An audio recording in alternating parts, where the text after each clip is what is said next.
break, but I made a couple calls that should be out here. See what happens, Sweet Pea. There you go. There I go. Good job. Yeah, good job, John. I'm proud of you.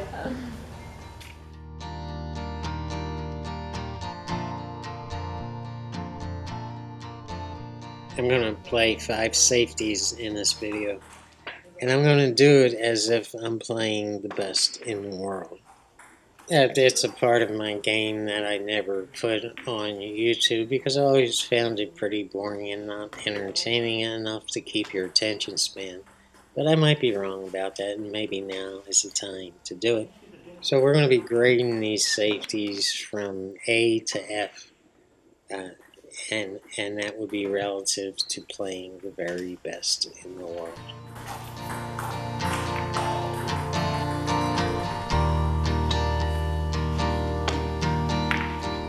Yeah, a pro player is going to hit this, but what's making it difficult is both the cue ball and the 3-ball are frozen to the rail. So after your opponent hits the 3-ball, the cue ball is going to have to get a rail. So they're going to shoot it at you pretty hard. Another thing that makes it pretty good is you've taken a direct angle off the right-hand side rail away from them. So the only real option they have is to fire this hard 2 rails directly into the 3.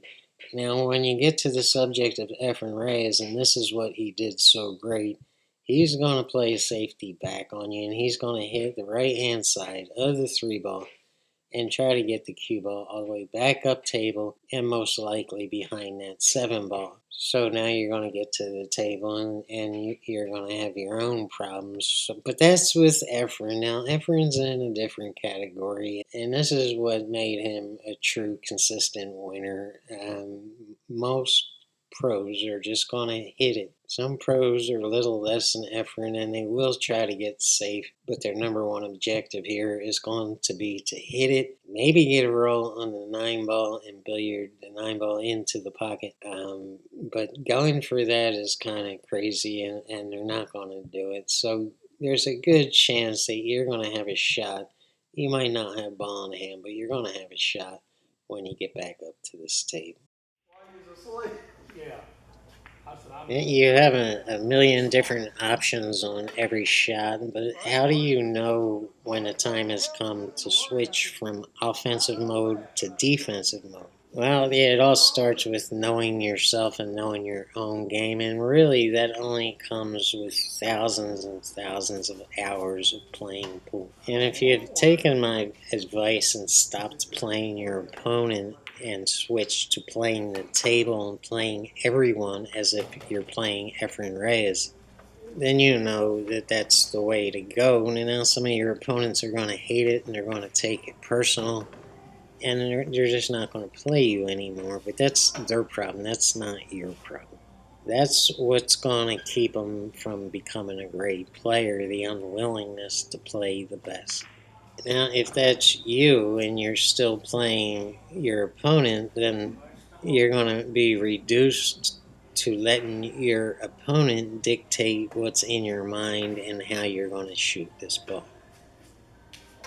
That's great when you're hustling nickels and dimes, but that's a terrible, terrible, terrible habit that's going to keep you from progressing your pool game. So once again, play everyone like you're playing the best in the world, and don't even play them as the best in the world. Play yourself, play the table, play the layout, play the game. That safety might have looked impressive, but it's really not that great. A pro-level player is going to hit this 2-ball all day long, and they have 2 options on it. They can use the end rail or they can use a left-hand side rail. And they're probably going to opt for the left-hand side rail because I think I gave them just enough room to, I can't really tell on video, but I think they have just enough room to go off the left rail and hit the 2-ball. They're definitely going to hit it. And at that point, you're just kind of hoping for a roll and hoping that he or she misses the actual shot. And you don't get to that level of pool by hoping for rolls. It's just, it doesn't work like that. And So I don't think he's going to make it. He's going to hit it, and there's also a chance of him getting safe back on you. So like I say, we're just hoping for a roll, and that's why I gave it a C plus. It's on the pro level. It's not very good. It's okay, but it's not very good. We took the jump away from them, but I mean, we left at least two kicks. He can actually kick two rails on this two ball if he goes down to the bottom rail. And this is why you always want to freeze up that cue ball to the object balls, because it takes more and more angles away from them. If we got the cue ball right here behind this 9 ball, or in between the 9 and 10, not only do we take that left-hand side rail angle away from him, but we have him jacked up if he goes to kick off the bottom rail, which makes it a whole lot harder for him.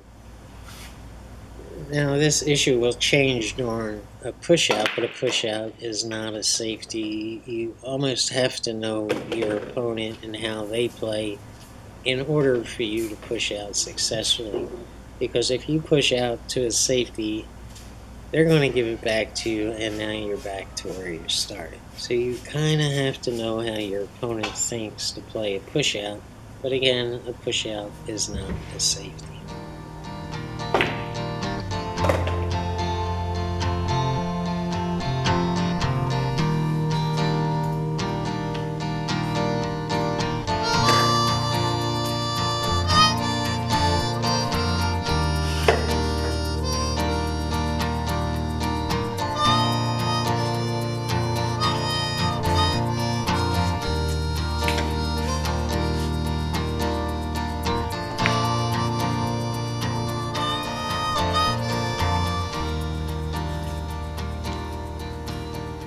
Yeah, that's pretty bad. In fact, I would have given myself an F, but I did manage to take away one kick. Of course, the other kick is simple. I don't know what made me put left-hand English on here. I think I was afraid of the double kiss. But now that I take a better look at it, I can easily see that left-hand English was not necessary on this shot. This is an easy kick for an amateur player, but a pro's not going to kick. He's going to jump this, and most likely they're going to make it. And that's going to have you getting comfortable in your seat as the camera zooms in on your face and watches you talk to yourself. Yeah, it's not going to be very comfortable. So don't do this. Now, most amateurs just set out to hit the object ball when somebody puts them in a safe, and their minds are just saying, well, I just want to keep them from getting the ball in hand. That is not good enough against a top level player, because they're not just trying to hit the ball. They're either going to try to make the ball, or they're trying to hit the ball in order to get safe back on you. So that's where your safety backfires. And there you are at the table and stuck. And now it's back to you just trying to hit the ball. You have to up your thinking a little bit here. Yeah, this should have been a simple, easy rack. It's pretty much a no-brainer, but you'll see right here I get a little bit wonky on the 5 ball. And I can't make the 7 inside, so I'm trying to pull it back to get to center table for a difficult shot on the 7. But once I make that, I should easily be up. And you see I hit the 7 and tied it up. And we're going to watch a pretty bad safety here. It's not horrible, terrible, but against a pro, it's going to beat you, and I'll explain why in a minute.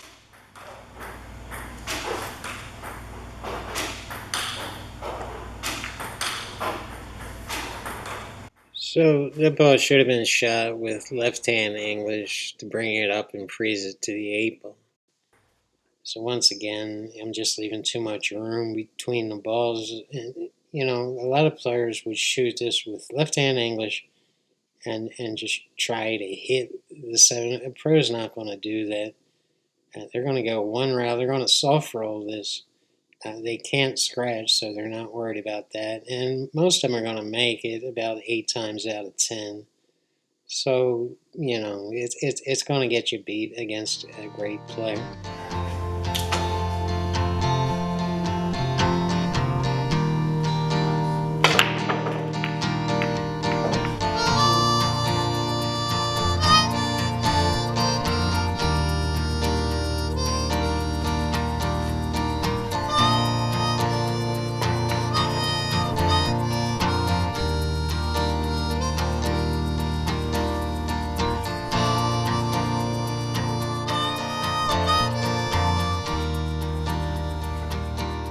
relative to what I was trying to do, and I'll show you what I was trying to do in a minute. This is pretty bad.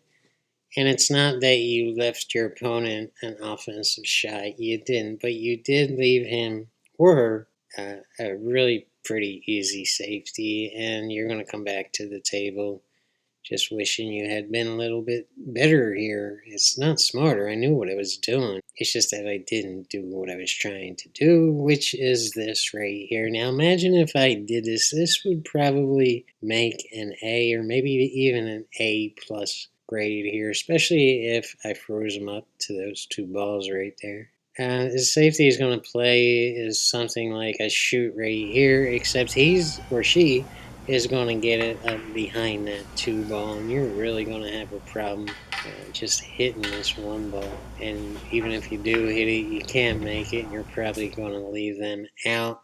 And you're just going to have to go back to the drawing board like I'm doing. Now, I have a whole bunch of these in my archive folder, which I've been kind of saving up. I'm going to put another 5 of them in another video coming up real soon.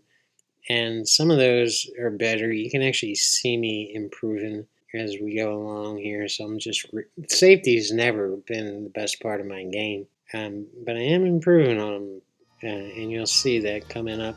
But it's all about you and helping you.